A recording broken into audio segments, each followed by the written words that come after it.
On Monday, November 28, several representatives from 8 communities received their certificates in community risk mapping, which is a method for measuring risk, recognizing vulnerabilities and capacities in their communities in order to be able to strengthen preparedness and disaster management in their respective areas.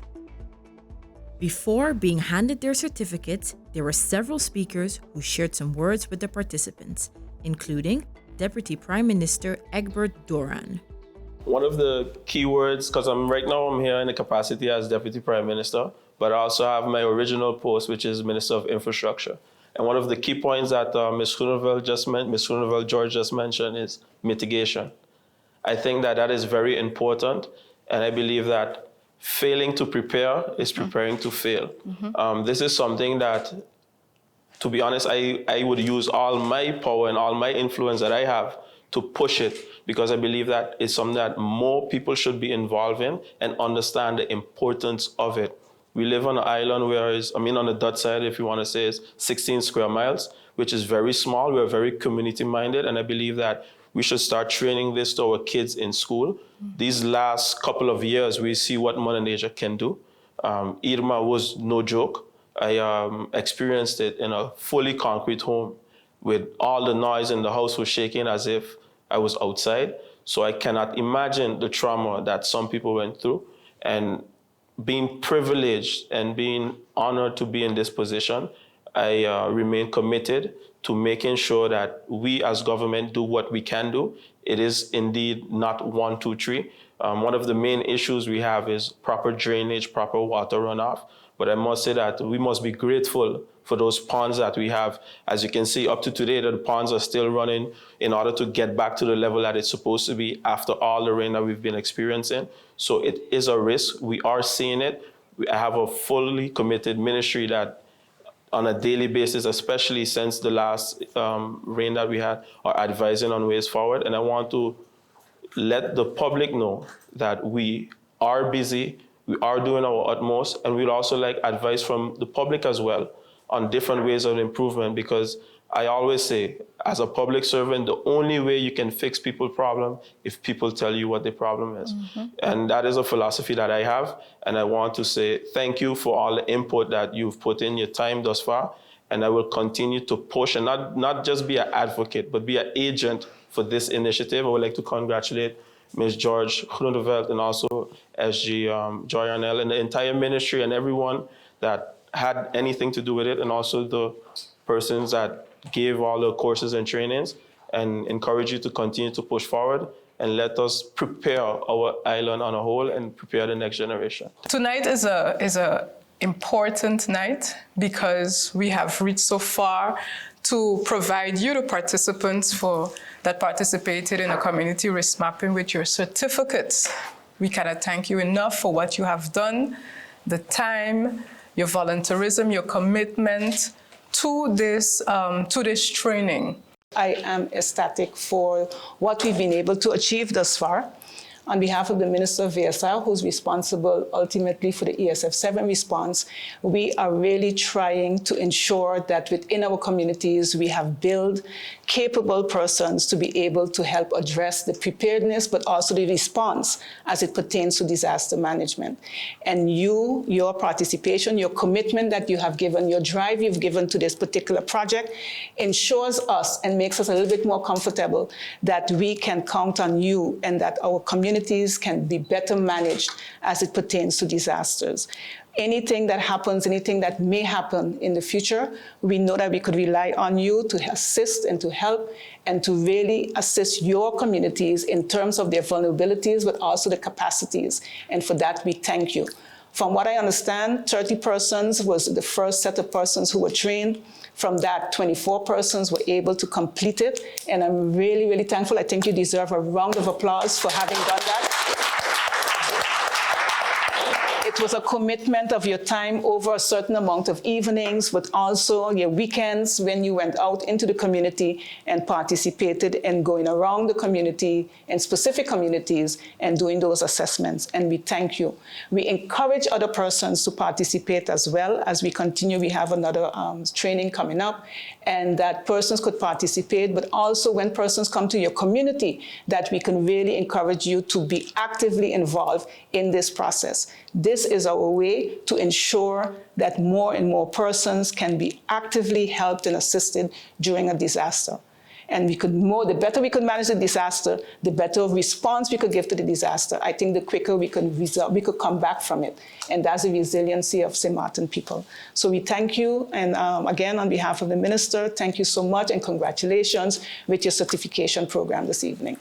I just wanted to say and to remind us all that in the words of somebody at the United Nations who very wisely said that disaster preparedness is everybody's business. It must be everybody's business. And what you've done is make it your business. You made it your business to sign up for something you really didn't know much about, to come to a training and to give up your time. You made it your business to learn new skills. Then you made it your business to give up even more time and go out into communities over the weekend and in the evenings and hold meetings and to help map the risks in the communities around us. And we know that you're also going to make it your business to be there. When there is the next hazard event, the next disaster, you'll make it your business to be there, the first line of people on call to be able to provide assistance to your communities. So thank you very much on behalf of SOFRECO, myself, Inigo, and the rest of the team for making disaster preparedness your business. So as Joey was saying, this is just the beginning of a journey. And that journey includes efforts in many other communities in the coming weeks and coming year. And we really encourage you to continue with that commitment and to give your time, if you can, volunteer time always, in the efforts that we are continuing in those communities.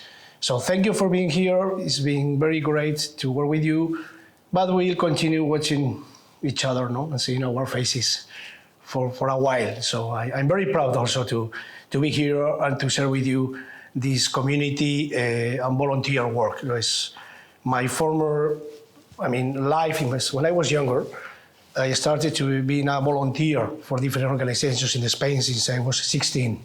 So I still consider myself a volunteer, and I enjoy very much working together along with people who volunteer their time for the purpose for people who really need it. We of the ADRA Foundation found it so good for us to be a part of this because our organization is always pro disaster relief and disaster preparedness. I would like to just mention here that even though we are getting the certificate now, I already felt like a facilitator and a professional. So I wrote up Betty Estate, and I don't know if anyone has passed around that area. Mm-hmm. And I saw that we need to take stock of the very famous retaining walls, because through the heavy rain that we have had over the last 2 months, both there, and if we have noticed in Bel Air, DV going up, the retaining walls collapsed. So that tells us that the vulnerability for those houses which are at that level and feel comfortable with the retaining wall need to make sure that they make preparation that when we have this torrential rain, the walls don't come down with house and everything. And I think when this is all finished, we will all be able to focus on situations and be able to feed back and prepare our beautiful island for ourselves and for our visitors to make sure that when things happen, we know what we have to do and we are ready. Before any help comes from outside, we already would start moving, doing what we have to do. For me, it's indeed an honor, and I really enjoyed it, and I will work with it even though I'm going to be distant, but I think I will send a report. I'm making a report of those 2 situations that I saw, and I will send it to Mr.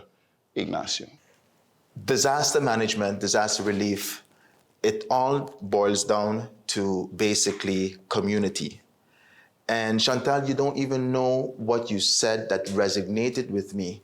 And you said, even though you're not a part of the community council, hoping that one day we can get a functioning community council and that everybody can serve. Can you imagine all of us here representing our various communities with the knowledge that we've acquired and the camaraderie, continue to do what is expected of us? St. Martin will no longer have to be, so dependent on outside sources when our resources are within. Mm-hmm. And I think that's the challenge that I would like to give and put out to each and every one of you. I also would like to see not only that we have learned something, but I'm looking forward to be a facilitator one day, because I think that that is important, that we acquire the knowledge, we have the knowledge here in-house, and that we can administer that to our people, okay? We are grateful for your efforts, but I think coming from within, it says something different, it resounds different, and I'm encouraging each and every one of us not to stop here. Encourage the next person, encourage your family members, your community leaders to come and do the next risk mapping. The CRM training aims to equip community leaders, community-minded people, and other key stakeholders with the necessary understanding and know-how about the methods needed to increase disaster response and preparedness.